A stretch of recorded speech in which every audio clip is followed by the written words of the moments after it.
சிறகடிக்க ஆசை வந்து பார்த்திங்கன்னா, இந்த எபிசோடில் வந்து காமெடியாக ஆரம்பித்து ஒரு மாதிரி கில்ட்டியாக முடியுது.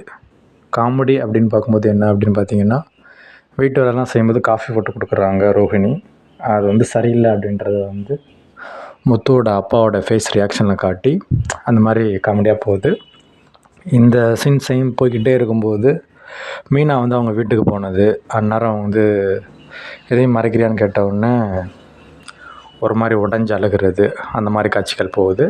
அவங்க வீடை தூக்குறது வைக்கிறது இந்த மாதிரி சீன்ஸ் ஃபுல்லாக காட்டிக்கிட்டு இருக்காங்க. காட்டினது பிறகு காஃபி வேணுமான்ட்டு சுருதிகிட்ட கேட்கும்போது அவங்க பயப்படுறாங்க, அது கஷாயம் மாதிரி இருக்கும் வேண்டான்னு சொல்லி அவரோட ஹஸ்பண்டையும் வேணாம் அப்படின்ற மாதிரி சொல்லிக்கிட்டு இருக்காங்க. இதுக்கிடையில் வந்து பார்த்திங்கன்னா முத்துக்கும் மனோஜுக்கும் சின்ன ஒரு வாக்குவாதம். என் ஒய்ஃப் நீ மரியாதை கொடுத்து பேச மாட்டேங்க அப்படின்ற மாதிரி. ரொம்ப பெருசாலாம் ஒன்றும் இல்லை, ரொம்ப சிம்பிளாக வந்து போய்கிட்டு இருக்குது. அதுக்கப்புறம் பார்த்திங்கன்னா இப்போ நீங்கள் இமேஜ் பார்க்குறீங்க இல்லையா, இது வந்து லாஸ்ட்டாக வர சீன் தான். இந்த ஆண்டியை பற்றி சொல்லணும் அப்படின்னா, இவங்க இளமை காலத்தில் நடித்த படம் பப்ளி மாஸ் மாதிரி இருப்பாங்க. அந்த பேட்டியெல்லாம் பார்த்திங்கன்னா அந்த ஹீரோயினோட ஃபேஸ் லுக்கு சான்ஸே இல்லை, அவ்வளோ அழகாக இருந்தாங்க. அதோட ரீசன்ட் பிக்ஸ் நான் வாய்ப்பு இருந்தால் வச்சு விட்றேன். அதுக்கப்புறம் பார்த்திங்கன்னா நான் சொன்னேன் இல்லையா, அந்த ப்ராசஸ் போய்கிட்டு இருக்கும்போது மாற்றி காஃபி குடிச்சிட்டு எதுவும் சரியில்லைன்னு சொன்னேன் அந்த டயத்தில். அப்போ அந்த காஃபி அப்படியே மாற்றி விட்றலாமா அப்படின்ற மாதிரி, காஃபி குடிக்கிறியா அப்படிலாம் மாற்றி விட்றது. ஸோ இந்த மாதிரி சும்மா ஃபன்னாக அப்படி பண்ண மாதிரி. இந்த சீன்ஸ் பார்த்திங்க அப்படின்னா மீனாவுடைய வந்து தம்பி இவர் வந்து எழுதி பார்த்துட்டு இருக்கும்போது என்ன நடக்குது அப்படின்னா, ஒரு மாதிரி கிரிக்கிட்டு இருக்காரு. இதை வந்து அவங்க கண்டுபிடிச்சிடுறாங்க. அவங்க ஆஃபீஸில் தானே இருக்காங்க.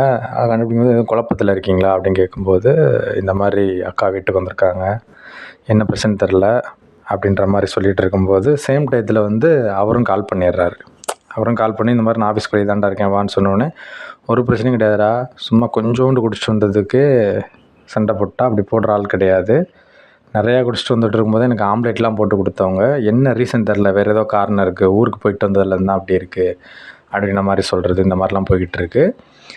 இதில் ஃபஸ்ட்டு ஒரு சீனில் வந்து ரொம்ப குறிப்பாக ஒன்று இருக்குது. அது என்ன அப்படின்னா, மீனா வந்து திரும்ப வரவே கூடாதுன்றதுக்காக தான் இந்த பார்லர் அம்மா வீட்டில் எல்லா வேலையும் பார்க்குது, சமைக்கிறது எல்லா வேலையும் பார்க்குது அப்படின்ற மாதிரி ஒரு ஸ்ட்ராங்கான காரணத்தை சொல்லி தான் சின்ன ஒரு சண்டை மாதிரி வருது. அதெல்லாம் ஒன்றும் இல்லையே அப்படி இப்படின்னு இவங்களுக்குள்ளெல்லாம் பேசினா கூட ரோஹிணி மைண்டில் ஐயோ நம்ம மனசில் நினச்சதை கரெக்டாக அவன் கண்டுபிடிச்சிட்டான் அப்படின்ற மாதிரி போகிறது. இந்த மாதிரி போய்கிட்டு இருக்குது. பட் அவங்க சமைக்கிறது வழக்கம் போல் யாருக்குமே பிடிக்கல அப்படின்ற ஒரு பாயிண்ட் ஆஃப் வியூவில், ஐயோ இதை சாப்பிடவா இவங்க சமைச்சு அப்படின்ற மாதிரி ஒரு பாயிண்ட் ஆஃப் வியூலையும் போய்கிட்டு இருக்குது. ஓவராலாக அந்த எபிசோடில் இந்த விஷயம் தான் போய்கிட்டு இருக்கு அப்படின்னு கேட்டிங்கன்னா கிடையாது. நான் ஸ்டார்டிங்கில் ஒருத்தவங்க சொன்னேன் இல்லையா, அவங்க குட்டி கதை சொல்லிக்கிட்டு இருக்காங்க இல்லையா, அவங்க என்ன குட்டி கதை சொல்கிறாங்களோ இப்போ நீங்கள் ஒரு ரியாக்ஷன் பார்க்குறீங்க இல்லையா, இந்த மீனாவோட ரியாக்ஷன், இது வந்து ரொம்ப முக்கியமான ரியாக்ஷன். ஏன் அப்படின்னா, ஒரு குட்டி கதை சொல்கிறாங்க, அதில் பேர் எதுவும் இல்லாமல் அந்த கண்டென்ட்டை மட்டும் நான் சொல்கிறேன்.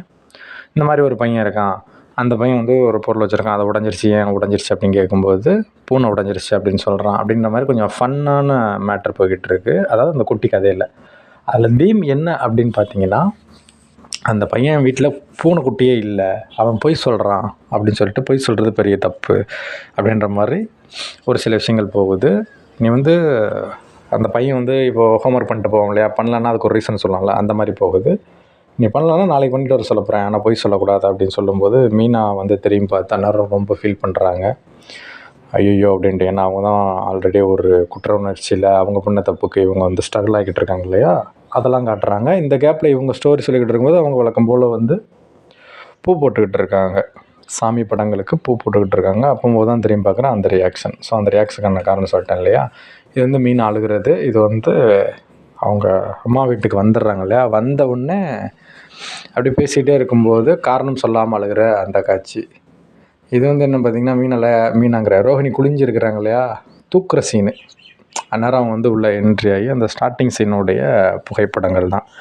இந்த மாதிரி வந்து ஓவராலாக பார்த்திங்கன்னா இந்த எபிசோடு வந்து அப்படியே ஒரு மாதிரி மிதமாக போகும் இல்லையா, அவங்ககிட்ட இல்லாமல் எங்கிட்ட இல்லாமல் எந்த வித பரபரப்பும் இல்லாமல் அந்த ஒரு இதில் தான் போய்கிட்டு இருக்கு. இந்த மீனா கேரக்டர் மேலே நிறைய பேர் கடுப்பாகிட்டு சுற்றிக்கிட்டு இருக்காங்கன்ற மாதிரி நிறைய கமெண்ட் செக்ஷனில் ப்ரொமோலெலாம் பார்க்க முடிஞ்சது. என்ன காரணம் அப்படின்னா, இந்த செய்தி மீனாவுக்கு தெரிஞ்சாலுமே மீனா சொல்ல மாட்டாங்க அப்படின்னு சொல்லிட்டு, இந்த ரோகிணி மேலே ஏன்தான் இந்த டைரக்டருக்கு இவ்வளவு அன்பு அப்படின்னு போட்டு விட்டு ஒரு மாதிரி பரபரப்பாக கமெண்ட் செக்ஷன்லாம் ரொம்ப இன்ட்ரெஸ்டிங்காக இருக்குது. அதெல்லாம் பார்க்கும்போது ரொம்ப ஃபன் அதெல்லாம் நிஜமாவே. ஓவராலாக அந்த எபிசோடில் இவ்வளோ தான் முடிஞ்சது.